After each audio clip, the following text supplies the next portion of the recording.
Miss হবে না আপনার পছন্দের টিভি শো। দেখুন জি5 অ্যাপে একদম ফ্রি। নীলু রে, কি করলি তুই জীবনটা নিয়ে? কি করলি? সবকিছু এভাবে কেন শেষ করে ফেললি বলতো? বিদায় হয়েছে, তাতেও শান্তি নেই।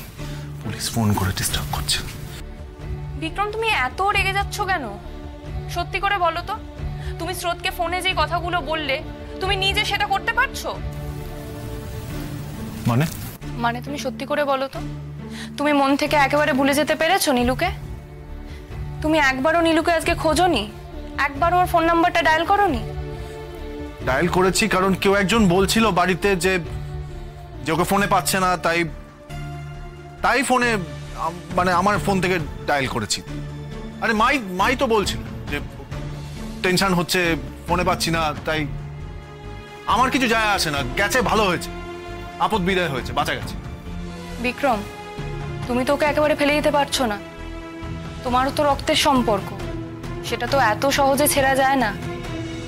সেটা স্বীকার করো, আর নিজের কাছে সত্যিটা স্বীকার করায় তো কোনো লজ্জা নেই। লজ্জা নেই বলো তো?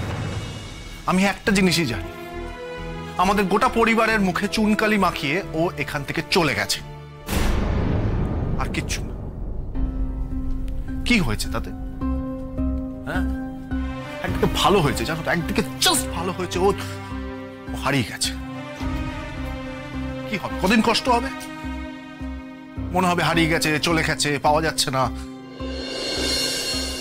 কিন্তু কিছুদিন পর থেকে জাস্ট এটাই মনে হবে যে একটা বোন ছিল, সে জাস্ট হারিয়ে গেছে, আর কিছু না, আর কিছু না।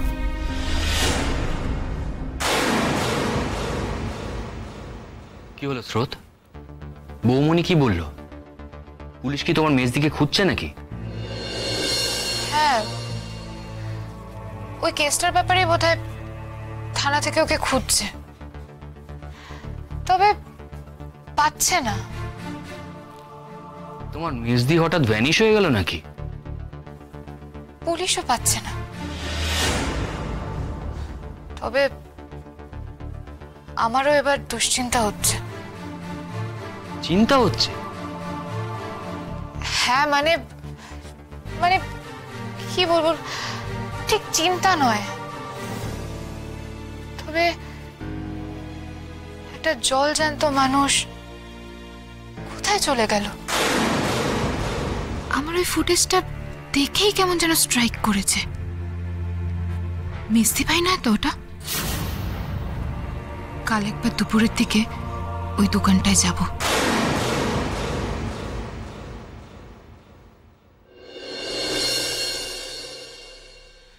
নীলুর চিন্তাটা কেন যেন মাথা থেকে বেরই করতে পারছি না। চোখ বন্ধ করলেই ওর মুখটা মনে পড়ছে। আশ্চর্য বিড়ম্বনায় পড়লাম তো। কোথায় গেল নীলুটা? ও কি ইচ্ছে করে লুকিয়ে আছে? রাতারাতি মেয়েটা কোথায় চলে গেল? না, কাল বৌমনিকে ম্যানেজ করে সোনার দোকানে একবার যেতেই হবে। দুপুরের দিকেই বেরোবো, ডক্টরের কাছে ঘুরে ওখানে যাব। তাহলে আর অনির্বাণকে পুরোপুরি মিথ্যে কথা বলতে হলো না। অদ্ভুত লাগছে ব্যাপারটা। মেয়েটা একেবারে কি ভ্যানিশ হয়ে গেল নাকি শহর থেকে?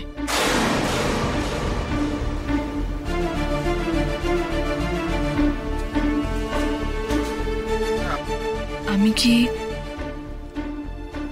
কি পুলিশকে আমার সন্দেহের কথা বলবো? ওরা মোবাইলের লাস্ট লোকেশন দেখে ওকে ট্রেস করলেও করতে পারে। না, থাক, তাতে হয়তো নীলু আরো সমস্যায় পড়বে।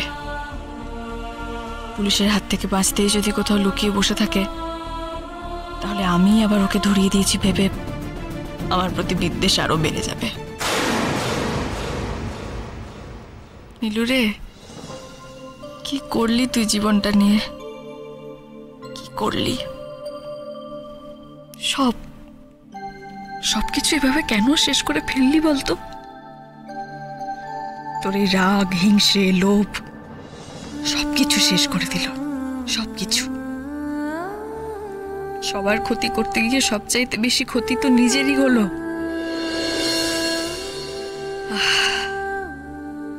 আর ভাববো না, আমি ভাববো না ভেবেও যে তোর জন্য চিন্তা হয় আমার।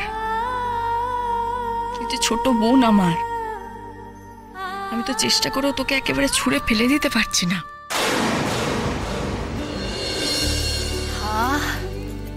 কি শান্ত নিরিবিলি পরিবেশ, উফ কি সুন্দর হাওয়া।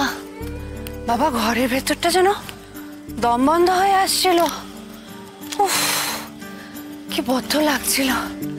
এখানটা খুব ভালো লাগছে, কি নিরিবিলি পরিবেশ। এই গাছের নিচে একটু বসি। ঠাকুমা তো বলতো রাত করে গাছের তলায় বসতে নেই। বসবো? তোর বসে তো কি আর হবে, এত সুন্দর পরিবেশ, একটু প্রাণ ভরে নিঃশ্বাস নি। হ্যাঁ, পরে না হয় ঘুম পেলে ঘরে চলে যাব, এখন তো একটু বসি।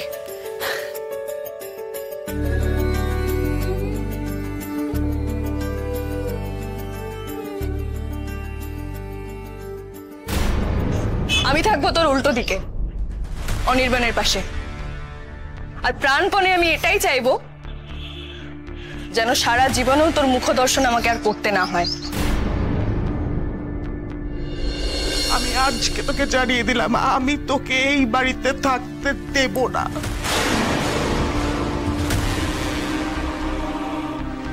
आपको हमारे साथ जाना पड़ेगा। चलो चलो।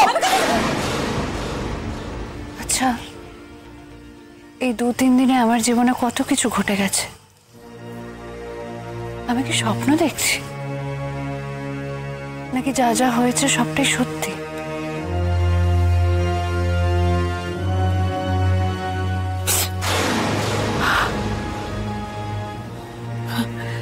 তার মানে সবটা সত্যি। এই 2-3 দিনে যা যা ঘটেছে আমার সঙ্গে সবটাই বাস্তব, কোনো স্বপ্ন নয়। আচ্ছা,